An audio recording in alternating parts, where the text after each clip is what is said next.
قربانی ہر سال آتی ہے اور ہمیں ایک پیغام دے جاتی ہے. خیال کرنا بکرے اور گائے کو اپنی چاہتوں کا ذریعہ اور سیلفیوں اور ویڈیو اور موبائل کا ذریعہ نہ بنانا.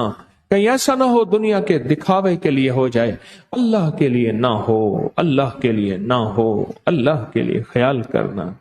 اے میرا آقا ربی انی لما انزلت الیہ، دے اپنے خزانوں سے، عرشی خزانے سے دے. کیوں؟ میں فقیر ہوں، من خیر فقیر، اور بہت بڑا فقیر ہوں، اور منگتا ہوں اور بھکاری ہوں، اور جو ملے گا تیرے در سے ملے گا، جو پاؤں گا تیرے خزانوں سے پاؤں گا. ایک درویش سے مولانا سعید احمد خان صاحب رحمۃ اللہ علیہ فرماتے تھے جو ربی انی لما انزلت الیہ من خیر فقیر پڑھے گا اسے روٹی بھی ملے گی، ووٹی بھی ملے گی. انہیں کہ ووٹی کیا ہے؟ کہا بیوی. جو دوسری چاہتا ہے وہ بھی مل جائے گی. مجھے پھر بعد میں شکوے آتے ہیں کہ حضرت آپ یہ کہتے ہیں تو ہمارے شوہر جو ہیں وہ پھر ذرا طاقتور ہو جاتے ہیں. کہتے ہیں ربی انی لما انزلت الیہ من خیر فقیر پڑھنے سے میری شادی ہو گئی، اولاد کی نعمت بھی دے دی، اور تہجد کی توفیق مل گئی، اور تنہائیاں پاک ہو گئی. ربی انی لما انزلت الیہ من خیر فقیر. ایک صاحب کہنے لگے مجھے، کہنے لگے میرے ساتھ ایک ساتھ بریانی کوئی اچھا کھانا کھا رہے تھے، میں بھی کھا رہا تھا، میرا کھانا اس درجے کا نہیں تھا. اب میں نے کہا میں سوال بھی نہ کروں اور یہ مجھے کھلا بھی دے. کہنے لگے میں نے یہ آیت پڑھنی شروع کر دی، رب انی لما انزلت الیہ من، دل ہی دل میں. وہ کہنے لگا بھائی جان کھانا ہے آپ نے؟ کہا نہیں، کہا وہ کھائیں. زبردستی مجھے اٹھا کے میری تھالی میں ڈال دیا، میں مزے سے کھا رہا ہوں اور پڑھ رہا ہوں رب انی لما انزلت الیہ. اے میرا مولا، آیت کا ترجمہ دیکھیں. اے میرا آقا ربی انی لما انزلت الیہ، دے اپنے خزانوں سے، عرشی خزانے سے دے. کیوں؟ میں فقیر ہوں، من خیر فقیر، اور بہت بڑا فقیر ہوں، اور منگتا ہوں اور بھکاری ہوں، اور جو ملے گا تیرے در سے ملے گا، جو پاؤں گا تیرے خزانوں سے پاؤں گا. چھوٹی چھوٹی چیزیں، یہ چھوٹی چھوٹی آیات، یہ دعائیں، یہ قرآنی لفظ، ان کے اندر طاقت ہے اور ان کے اندر تاثیر ہے. کہتے ہیں میرے گھر کے حالات بہت خراب تھے، یا مسبب الاسباب سبب لی الخیر. کہتے ہیں میں پڑھتا رہا تو آج میرے گھر کے حالات بہت بہترین ہو گئے. ایک بزرگ تھے حضرت جی مولانا یوسف رحمۃ اللہ علیہ، فرمایا تو پوری زکوٰۃ دے، پھر دلی کے چاندنی چوک پہ اپنا مال چھوڑ کے چلا جا، پھر اگر تیرے مال کو کچھ ہو، زکوٰۃ دے پوری، تیرے مال کو کچھ ہو، پھر آ کے میرا گریبان پکڑ لے. اور ذمہ دار فصل میں اپنا عشر پورا دے عشر.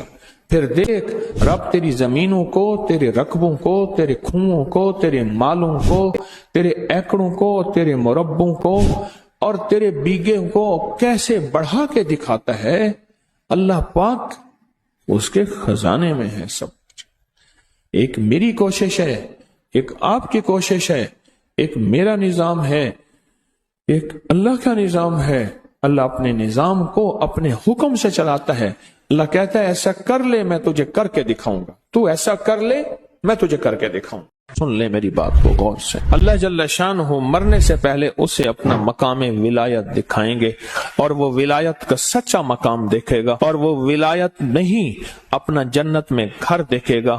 اور جنت میں گھر نہیں، اگر جو بندہ اس کو طاقت توجہ سے عصر کی نماز کے بعد کبھی بھی پڑھنا نہیں بھولے گا، اللہ اس کا خاتمہ ایمان پہ ہونا بھی دکھا دے گا اور ولایت دے گا. دولت چیزیں جتنی بھی ہو جائیں، سیاسی عہدے ہو جائیں، مال ہو جائے، دولت ہو جائے، جتنا بھی ہو جائے، مصروف ہو جائے، لیکن وہ ولی ہوگا جو بندہ عصر کی نماز کے بعد سانس روک کے جتنی دفعہ سانس روک کے پڑھ سکے، جتنی دفعہ پڑھ سکے. لا یجلیھا لوقتھا الا ہو. بس یہ آیت مبارکہ ہے چھوٹی سی، جتنی دفعہ پڑھ سکے. اللہ جل شانہ مرنے سے پہلے اسے اپنا مقام ولایت دکھائیں. رسول اللہ صلی اللہ تعالی علیہ وسلم نے فرمایا کوئی بندہ 10 ذی الحجہ کی، یعنی جتنی راتیں ہیں 10 راتیں، وطروں کے بعد 2 رکعت اس طرح پڑھے کہ ہر رکعت میں سورۃ فاتحہ کے بعد سورۃ کوثر اور سورۃ اخلاص صرف 3 بار. یہ 10 راتیں ہیں، ان 10 راتوں میں کوئی شخص وطروں کے بعد کیا ہوگا؟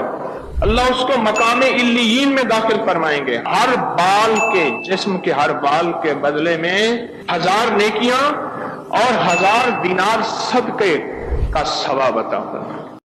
سورت مزمل کی یہ آیت، جس طرح قرآن کا دل سورت یاسین ہے، سورت مزمل کا دل یہ آیت ہے. ان لک فی النہار سبحا طویلا.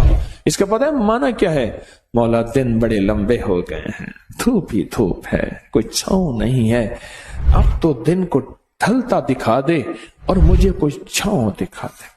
یہ پتہ نہیں کون کہتا تھا جب قافلے صحراؤں میں جاتے تھے، اونٹ ہوتے تھے، اونٹ کے سائے کے علاوہ کوئی سایہ نہیں ہوتا تھا، اس وقت کہتے تھے ان لک فی النہار سبحا طویلا. سورۃ مزمل کی آیت. اور جو بندہ اس کو پڑھتا ہے اور خوب پڑھتا ہے، سورۃ مزمل شروع کرے اور جب اس آیت پہ پہنچے اس کو سارا دن پڑھتا رہے سینکڑوں ہزاروں کھلا، اور شام کو ہر حالت میں پڑھے، شام کو باقی سورت پوری کر کے درود پڑھتے سو جائے، چند دن، چند ہفتے، چند مہینے رب کی قدرت کے کرشمے دیکھے. ہمارے گھر کے کچن کی چوکٹ کے ساتھ ایک چونٹی نے اپنا گھر کے نیچے سے وہ نکالتی ہے، ایک موسم آتا ہے اپنے گھر میں صفائیاں کرتی ہے، مری ہوئی چونٹیاں بھی ہوتی ہیں اس میں. میں نے بیٹوں سے کہا بیٹو ایسا کرو، ان کے ساتھ شکر ڈال کے ان کو کہو، اللہ سے کہو میں اللہ بڑا گھر تو دے دے.